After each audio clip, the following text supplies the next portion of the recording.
to Toronto, they said. It'll be spring, they said. This is spring, eh? Oh, Canada, we stand on guard for thee. Hi guys, welcome to episode 3 of our video blog. This one isn't technically part of the WD-40 tour because we spent a few lovely days in Canada. So we've decided to title this particular episode The Scott Pilgrimage because there is at least one person in our team who is kind of obsessive, very obsessive about the comic book and movie adaptation. So we arrived on Wednesday afternoon and we were met by a familiar face at the airport. Dimitri, aka Canada, aka that Canadian guy from uni. He lives in Toronto now and he was nice enough to be our guide for the short stay we were in what is a pretty cool city, not unlike Sydney or Melbourne, except that on the first day of spring it was struggling to get above 0. So we decided, Dimitri decided that we needed to try a dish called poutine, which is a very Canadian dish, which is essentially fries with gravy and cheese curd on, and it's amazing. Delicious. It's amazing. Delicious. It's incredibly warm. It's an amazing comfort food, so we can kind of understand why Canada has embraced it as its thing. So we went out, we walked out, and realised that we were incredibly ill-equipped for the cold weather of Canada. Yes, we had jackets and gloves, but that's not enough. We needed ridiculous hats and scarves. So the next day, the first thing we did was go buy said ridiculous hats and scarves. And we were much happier and much more friendlier, and I think Dimitri would happily say that we were much more bearable. Once we got our fashionable hats and scarves, we were ready to take on the Scott Pilgrim tour of Toronto. So we visited quite a few places from the comics and the movie adaptation, like Honest Ed's and Sonic Boom and Pizza and Hillcrest Park. We also did actually manage to get lost in Honest Ed's, like it actually happened. We have no idea where we are now. We went through one entrance, we'll come out another. We didn't realise that it happened. We thought we were exiting near the entrance. No. Anyway, but yeah, so Honest Ed's, you really do get lost. But yeah, so we spent a fair bit of time at Casa Loma, not just trying to find Cerebro. Yeah, like Casa Loma is a particular building where a lot of movies have been made. They actually had like the basement sort of had each movie.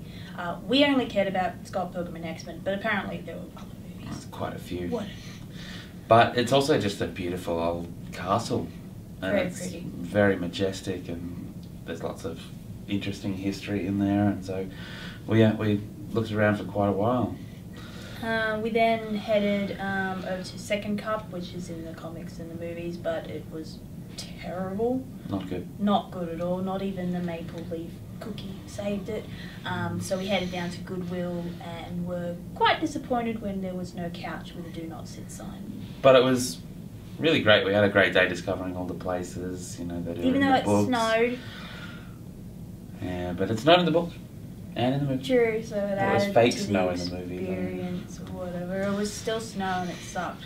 But I thought it was really surprising to see how much of the film is actually shot on location. Like, even the Pizza opposite Honest Ed's is real, and we got to sit at the table that they sit at, and I'm rambling because I'm so excited about just that experience. It was really cool for me.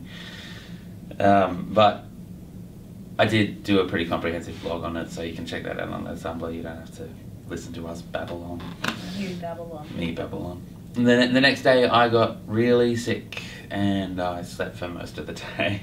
Which was great fun for me. Sorry.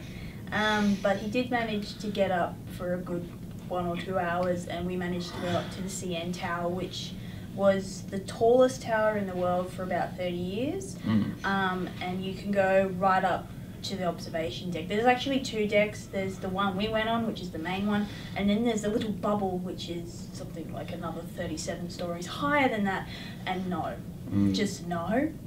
But yeah, it was really cool. I ran out of energy pretty quickly, kind of as soon as we got up the top. There's a great outdoor area where you go through a revolving door and you can actually walk outside. Now you're on that level, I don't know, 100 and something. It's very high. And he stayed inside, semi-collapsed against the glass, And Dimitri and I decided to go outside, and I remember thinking as I came out the revolving door and came out into the cold, I thought, surely I could just keep going round the revolving door and go back inside. Which is actually what I did. I wish I had done that. I saw many people doing that.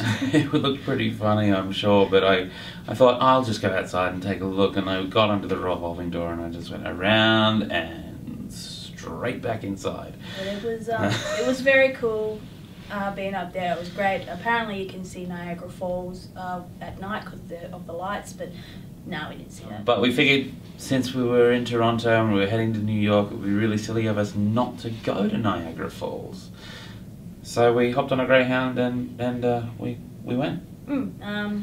And we got a cab from the bus station and headed down, and it's great because you actually, I don't know, I was under the impression that Niagara Falls was a separate park away from where you stayed and you had to sort of shuttle it. But no, we were driving along, the cabbie's talking to us, telling us about it all, and then suddenly, and to your left is the falls. The American Falls. Which is not the good ones. The better ones are the Canadian Falls. We kept getting told that only by Canadians. Well, we didn't actually speak to any Americans about the falls. No, so sense. Yeah, but they are kind of right because the Canadians have the iconic horseshoe.